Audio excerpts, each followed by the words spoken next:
স্বাগত ৭১-এর খেলাযোগে আপনাদের সাথে আছি আমি ফাইম রহমান।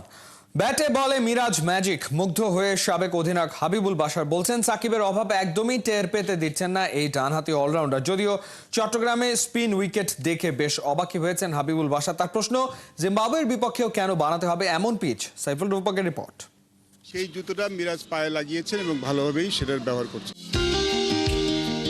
টাইগার ক্রিকেটের নতুন মানিক জোর। একসময় সাকিব তামিমের মাঝে দেখা যেত এমন দহরম মহরম। এখন সময়টা শান্ত মিরাজের। ক্যাপ্টেনের সেরা অস্ত্র ডানহাতি অলরাউন্ডার। নানা সময় শান্তকে উপদেশ দিয়েও চাপমুক্ত রাখেন সহ অধিনায়ক মেহেদী মিরাজ।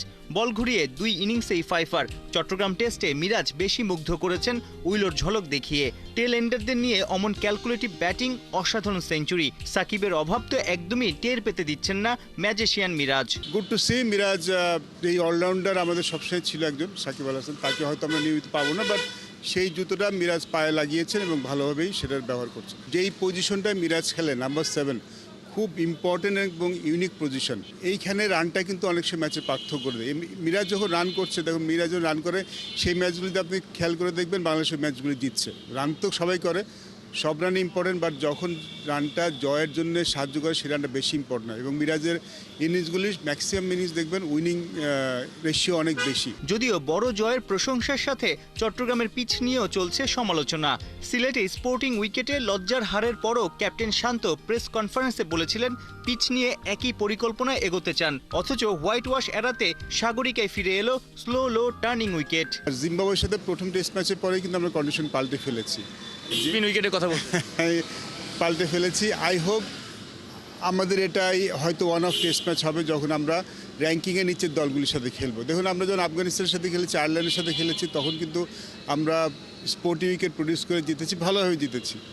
সো একটা ম্যাচ আমরা হেরেছি বলেই যে আমাদের পুরনো কনসেপ্টে ফিরে যাবে, কারণ আমরা একটা অবস্থায় চলে গিয়েছিলাম যেখানে আমাদের কন্ডিশনের উপর নির্ভর করতে হচ্ছিল না ম্যাচ জেতার জন্য। যেখানে বাংলাদেশ একটা সময় ছিল না বাংলাদেশের ম্যাচ জেতার জন্য কন্ডিশনের উপর ডিপেন্ড করতো, সবাই সেটাই বলতো। বাট সেখান থেকে কিন্তু বাংলাদেশ আস্তে আস্তে বের হয়ে আসছিলো, বিকজ আমরা কিছু খুব ভালো ফার্স্ট বল প্রডিউস করেছি। বাংলাদেশে একটা কথা না, বাংলাদেশ কিন্তু ঘরের মাটিতে ভালো খেলে, বাইরের মাটিতে ভালো খেলে না। বাংলাদেশ কিন্তু ঘরের বাইরে খেলা ভালো খেলা শুরু করেছিল, বিকজ আমরা ওই কনসেপ্টটাতে বের হয়ে আসতে পেরেছিলাম। সো আমি আবার বলছি, I hope it's just one of test match যেটা আমরা করেছি। আই হোপ এটা আমাদের সে পিছন দিকে ফিরে নিয়ে তাকানো হবে না। 3 দিনের টেস্ট শেষ। বৃহস্পতিবার ঢাকায় ফিরেছে গোটা দল। দিন 4 বিশ্রাম। 5 মে থেকে মিরপুরে শুরু হবে অনুশীলন। জানা গেছে 14 মে আরব আমিরাতে গিয়ে স্বাগতিকদের বিপক্ষে 17 ও 19 তারিখ জোড়া টি-20 খেলবে বাংলাদেশ। এরপর 5 ম্যাচের টি-20 সিরিজ খেলতে পাকিস্তান যাবে টাইগাররা। সাইফুল রূপক, ৭১। ব্যাটে বলে বর্তমানে বাংলাদেশের সেরা টেস্ট তারকা মেহেদী হাসান মিরাজ। গত 1 বছরে বাংলাদেশের হয়ে ব্যাট হাতে সবচেয়ে বেশি রান তার। বল হাতেও সবার উপরে ধারাবাহিক পারফরমেন্সে পরিণত হয়েছেন বাংলাদেশ টেস্ট দলের অন্যতম গুরুত্বপূর্ণ ক্রিকেটারে। রহমান পেয়ারের রিপোর্ট। সাদা পোশাকে ক্যারিয়ারের সেরা সময়ে মেহেদী হাসান মিরাজ ব্যাটে বলে করছেন রাজ। ধারাবাহিকতার আলো জেলে এগিয়ে চলেছেন এই অলরাউন্ডার, সমৃদ্ধ করছেন নিজের ক্যারিয়ার। গত 1 বছরে টেস্টে বাংলাদেশের সেরা ব্যাটসম্যান মিরাজ 17 ইনিংসে করেছেন 598 রান। এই তালিকায় দ্বিতীয় স্থানে সাদমান, তৃতীয় স্থানে মুমিনুল হক। গত 1 বছরে বল হাতেও মিরাজ সবার সেরা। 19 ইনিংসে উইকেট শিকার করেছেন 41টা। এই সময়ে তাইজুলের চেয়ে শিকার বেশি ধরেছেন 8টা। 25 উইকেট নিয়ে হাসান মাহমুদ আছেন তৃতীয় স্থানে। অনেক কষ্ট করতে হয়েছে, আর প্রপার ওয়েতে যদি কষ্ট করা যায় এবং মেহনত করা যায় অবশ্যই সেটা পাওয়া যায়। মিরাজ বর্তমানে বাংলাদেশ দলের একমাত্র জেনুইন অলরাউন্ডার। 2023 সাল থেকে নজির স্থাপন করেছেন ধারাবাহিকতার। গত 2 বছরে 16 টেস্টে মিরাজের সংগ্রহ 916 রান। তার চেয়ে বেশি রান করতে পেরেছেন কেবল মুমিনুল হক। বল হাতেও মিরাজের সাফল্য। 2023 সাল থেকে 16 টেস্টে 59 উইকেট তার অ্যাকাউন্টে। তাইজুল মিরাজের চেয়ে 3টা উইকেট বেশি শিকার করেছে। কনফিডেন্ট সবসময় নিজের সাথে নিজে অনেক কথা বলি যে না, I can do it. So এই জিনিসটা আমার খুবই ভালো লাগে যে সবসময় পজিটিভ কথা বলি। আর 3টা মানুষকে আমি অবশ্যই ক্রেডিট দিতে চাই। তাইজুল ভাই, তারপর তানজিম সাকিব এবং হাসান মাহমুদ। বর্তমানে টেস্ট ক্রিকেটে বাংলাদেশের সবচেয়ে গুরুত্বপূর্ণ ক্রিকেটারদের একজন মেহেদী হাসান। 96 ইনিংসে তার সংগ্রহ 2068 রান, সেঞ্চুরি 2টা, 59টা, বল হাতে শিকার করেছেন 205 উইকেট। আইসিসি টেস্ট র্যাঙ্কিংয়ে উন্নতি করছেন মিরাজ। এই ফরম্যাটে দুনিয়ার তৃতীয় সেরা অলরাউন্ডার তিনি। রহমান পেয়ার, 71। ভারতকে তুমুল কটাক্ষ, পেহেলগামের নারকীয় ঘটনায় ভারতই দায়ী, সেনারা নাকি সব অথর্ব, এমন মন্তব্য করে বিপাকে শাহিদ আফ্রিদি। সাবেক পাক অলরাউন্ডারকে ইন্ডিয়ান ক্রিকেটাররা তো বটেই, পাকিস্তানে তার সাবেক সতীর্থরাও তুলোধুনো করছেন, যার জেরে ভারতে নিষেধাজ্ঞার মুখে পড়েছেন আফ্রিদি। বিস্তারিত পার্থ বণিকের রিপোর্টে। কাশ্মীরের পেহেলগামে অ্যাটাক, ভারত পাকিস্তান দুই দেশই দিচ্ছে যুদ্ধের ডাক। তবে দুই প্রতিবেশী ব্যাটেলে নামার আগে লড়াইয়ে নেমে গেছেন শাহিদ আফ্রিদি ও শিখর ধাওয়ান। সামাজিক যোগাযোগ মাধ্যমে একে অন্যের দিকে ছুটছেন কথার বল্লম। সেই বল্লমের ধারে এখন উত্তেজনা সীমান্তের দুই পারে। 27 এপ্রিল পাক গণমাধ্যম সামা টিভির এক টক শোতে অংশ নিয়েছিলেন শাহিদ আফ্রিদি। সেখানে পাকিস্তানের প্রতি আক্রমণাত্মক আচরণের জন্য রীতিমতো ধুয়ে দেন ভারতকে। দেশটির সেনাবাহিনীকে উদ্দেশ্য করে বলেন, কাশ্মীরে 8 লাখ সেনা সদস্য থাকার পরেও এমনটা হয়ে গেল। এর মানে তারা অযোগ্য, অকর্মণ্য, তারা নিজ দেশের মানুষকে নিরাপত্তা দিতে পারেনি। ব্যাস, বলতে দেরি নেই, সীমান্তের ওপার থেকে কামান দেখে বসেন শিখর ধাওয়ান। সাবেক ভারতীয় ক্রিকেটার এক্স হ্যান্ডেলে আফ্রিদির ওই নিউজের লিংক পোস্ট করে লেখেন, কারগিলেও তোমাদের হারিয়েছিলাম, এরই মধ্যে এতটা নিচে নেমেছো, আর কত নিচে নামবে? অহেতুক কমেন্টস পাস করার চেয়ে ভালো নিজ দেশের উন্নতিতে মাথা খাটাও। শাহিদ আফ্রিদিকে ট্যাগ করে শিখর ধাওয়ান আরও লেখেন, ভারতীয় আর্মিকে নিয়ে তারা অনেক গর্বিত। ভারতের হয়ে স্লোগানও দেন সেই পোস্টে। বেমক্কা এমন রিয়াকশন হবে এটা হয়তো ভাবেননি শাহিদ আফ্রিদি। তারপরেও যখন বাউন্সার পেয়েছেন, পুল তো করতেই হয়।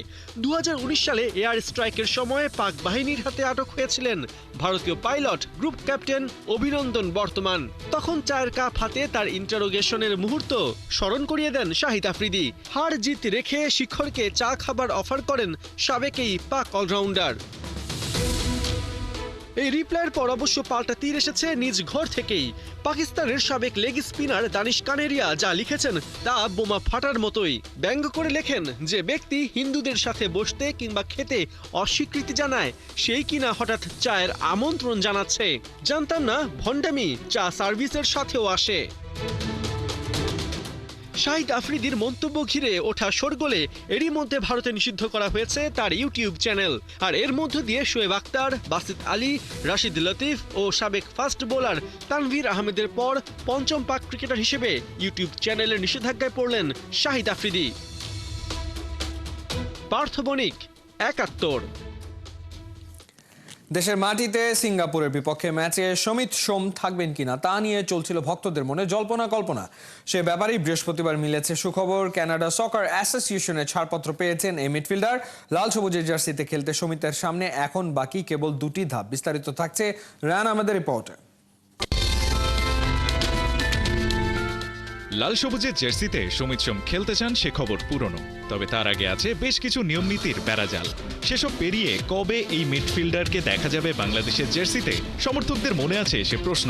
এবার সে ব্যাপারেই মিলেছে এমন এক সুখবর যা নিঃসন্দেহে খুশির জোয়ার বইয়ে দেবে দেশের লাখো ফুটবল প্রেমীদের মনে। বৃহস্পতিবার কানাডা সকার অ্যাসোসিয়েশনের ছাড়পত্র পেয়েছেন সমিত সোম। এর আগে কানাডিয়ান প্রিমিয়ার লিগ খেলা এই মিডফিল্ডারকে বাংলাদেশের জার্সিতে খেলানোর প্রক্রিয়া প্রায় 3 সপ্তাহ আগে শুরু করে বাফুফে। তারই পরিপ্রেক্ষিতে গত 20 এপ্রিল জন্ম নিবন্ধন হাতে পেয়েছিলেন তিনি। এবার কানাডা সকার অ্যাসোসিয়েশনের ছাড়পত্র মেলায় লাল সবুজের জার্সিতে খেলতে সমিতের সামনে বাকি রইল আর 2টি গুরুত্বপূর্ণ ধাপ। প্রথমটি হলো বাংলাদেশি পাসপোর্ট হাতে পাওয়া, আর 2 নম্বর ধাপটি হলো ফিফার প্লেয়ার্স স্ট্যাটাস কমিটির অনুমোদন। বিভিন্ন গণমাধ্যম সূত্রে জানা গেছে কয়েকদিনের মধ্যেই কানাডার বাংলাদেশ হাইকমিশনে যাবেন সমিত। সেখানে তিনি আবেদন করবেন পাসপোর্টের জন্য। এরপর জরুরি ভিত্তিতে একদিনের মধ্যেই তার হাতে চলে আসতে পারে বাংলাদেশি পাসপোর্ট। সেক্ষেত্রে বাকি রইবে শুধু ফিফার প্লেয়ার্স স্ট্যাটাস কমিটির অনুমোদন পাওয়ার বিষয়টা। সেখান থেকে যত দ্রুত ছাড়পত্র পাবেন তত দ্রুত লাল সবুজের জার্সি গায়ে জড়াতে পারবেন সমিত। 10 জুন দেশের মাটিতে হামজা জামালরা তাদের পরবর্তী ম্যাচে মাঠে নামবেন সিঙ্গাপুরের বিপক্ষে। এশিয়ান কাপ বাছাই পর্বের সে ম্যাচের আগেই সব ধাপ পেরিয়ে যাবেন সমিত সোম, সেই প্রত্যাশাই এখন অসংখ্য ফুটবল প্রেমীর। রায়ন আহমেদ, 71। প্রথমবারের মতো কানাডার ক্লাব কাভালরিতে অধিনায়ক হিসেবে মাঠে নামলেন সমিত সোম। বুধবার ক্যানাডিয়ান চ্যাম্পিয়নশিপের সেই ম্যাচে এডমন্টন স্কটিশের বিপক্ষে 6-0 গোলে জিতে কোয়ার্টারে উঠেছে সমিতের দল।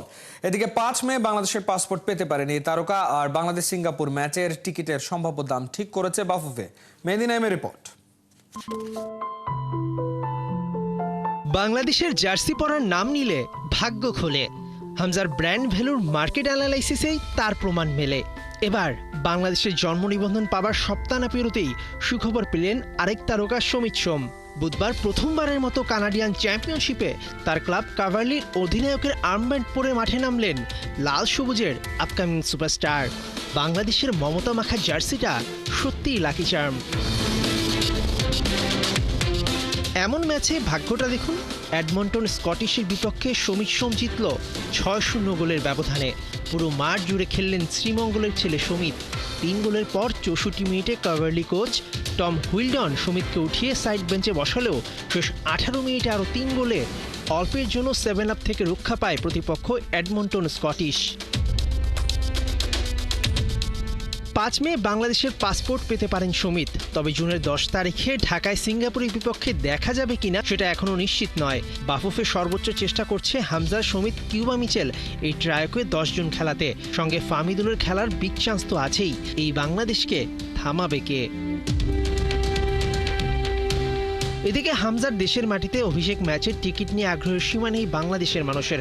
18,300 টিকিট অনলাইনে বিক্রি করবে বাফুফে। খেলাযোগ নিশ্চিত হয়েছে।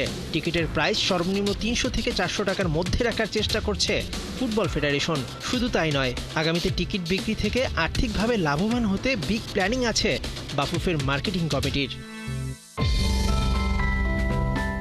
মেহেদী নাইম, 71।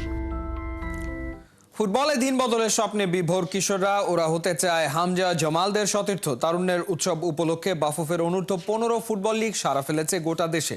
বিকেএসপি ভেন্যুতে শুরু হয়েছে ঢাকা জোন 2-এর খেলা। অর্ণবাপের রিপোর্ট। বিন্দুর পথ ধরেই গড়ে সিন্ধু। হাঁটি হাঁটি পাপা করেই তো একসময় মানুষ পাড়ি দেয় সফলতার দীর্ঘ পথ। বহু দূরে যাওয়ার শুরুটাও তো হয় কদমে মিলিয়ে কদম। হয়তো সেই যাত্রাটা শুরু হয়ে গেছে। ধীরে ধীরে তৈরি হচ্ছে পথ। বাংলাদেশও একদিন ফুটবলের বড় মঞ্চে খেলবে, সেই স্বপ্ন দেখার শুরুটা তো এই কিশোরদের দিয়েই। তারুণ্যের উৎসব উপলক্ষে দেশব্যাপী চলছে বাফুফের অনূর্ধ্ব 15 ফুটবল লিগ। বিকেএসপি ভেন্যুতে ঢাকার জোন 2-এর দলগুলো লড়ছে একে অপরের সাথে। স্থির ওদের লক্ষ্য, যেতে হবে বহুদূর। ফুটবল নিয়ে বাড়ছে উন্মাদনা, তাই কিশোর মনেও যেন প্রশান্তি। ওরা হতে চায় হামজা জামালদের সতীর্থ। যেরকম ভাবে দেশের বাইরে থেকে প্লেয়ার এসে আমাদের দেশে খেলে যাচ্ছে, আমাদেরকেও বাফুফে সুযোগ করে দিচ্ছে। আলহামদুলিল্লাহ, ইনশাল্লাহ আমরা খুব পজিটিভ কিছু আশা করা যায়। আমাদের দেশের প্লেয়ারের অভাব নেই, অনেক ভালো ভালো প্লেয়ার আছে। একটু সাপোর্টের প্রয়োজন, সেটা হচ্ছে ভালো প্র্যাকটিস, ভালো মানের ভালো জায়গায় খেলা। হামজা চৌধুরী, জামাল ভুঁইয়া খেলতেছে, তারেক কাজী, বিশ্বনাথ ঘোষ, এদের সাথে খেলার তো ইচ্ছা সবাই থাকে। আমারও ইচ্ছা আছে যে একদিন ভালো হয়ে এদের সাথে খেলবো। অনেকটা সময় নির্বাসনে থাকা দেশের ফুটবলে যেন প্রাণ ফিরতে শুরু করেছে। গল্প, আড্ডা, তর্কে বিতর্কে এখন ঘরোয়া ফুটবল, আর বারবার উঠে আসে হামজা জামালদের নাম। এই উন্মাদনা ধরে রাখতে বাফুফের নজর বয়সভিত্তিক ফুটবলে। আমাদের বাংলাদেশ ফুটবল ফেডারেশনের প্রেসিডেন্ট জনাব তাবিদ দেওয়াল সাহেব এজ ভিত্তিক টুর্নামেন্টকে খুব প্রায়োরিটি দিয়েছেন। সেখান থেকে আমাদের ফুটবলের পাইপলাইন তৈরি হবে। যে নতুন ফুটবল ফেডারেশনের পরে আবার ফুটবলের উন্মাদনা শুরু হলো, এবং সেই হিসাবে যে আন্ডার 15 জাতীয় ফুটবল টুর্নামেন্ট এবং সারা দেশের ফুটবলকে আবার উজ্জীবিত করার জন্য আজকের এই আয়োজন। ফুটবলে শর্টকাট বলে কিছু নেই। দীর্ঘমেয়াদী পরিকল্পনায় গুরুত্ব দিয়ে শক্ত করতে হবে পাইপলাইন। বয়সভিত্তিক ফুটবলে বাড়াতে হবে মনোযোগ। অর্ণব বাপি, 71। বাংলাদেশ প্রিমিয়ার লিগের জমজমাট লড়াইয়ে শুক্রবার মাঠে নামবে ঢাকা আবাহনী ও বসুন্ধরা কিংস অ্যারেনায়। বিকাল 5:30টায় শুরু হবে ম্যাচটি। চলতি মৌসুমে 2টা শিরোপা ঘরে তুলেছে কিংস। তবে পেশাদার লিগে ডিফেন্ডিং চ্যাম্পিয়নদের অবস্থা কিছুটা নড়বড়ে। শিরোপা রেসে আছে বেশ পিছিয়ে। রাকিব মিগেলরা ছন্দে থাকলেও এবারের মৌসুমের গোল স্কোরারের তালিকার সেরা 5-এ নেই। ভ্যালেরিও তিতার কোনো শিশু 12 ম্যাচে 6 জয় আর 3 ড্রয় 21 পয়েন্ট নিয়ে কিংস আছে টেবিলে 3 নম্বরে। অন্যদিকে লিগে বেশ ছন্দে আছে আবাহনী। মিরাজুল সুমন রেজাতের দাপটে এখনো শিরোপার আশা বাঁচিয়ে রেখেছে আকাশী নীলরা। শেষ 5 ম্যাচে কোনো হার নেই মারুফুল হকের শিশুদের। 12 ম্যাচে 8 জয় 27 পয়েন্ট নিয়ে টেবিলে 2-এ আছে আবাহনী।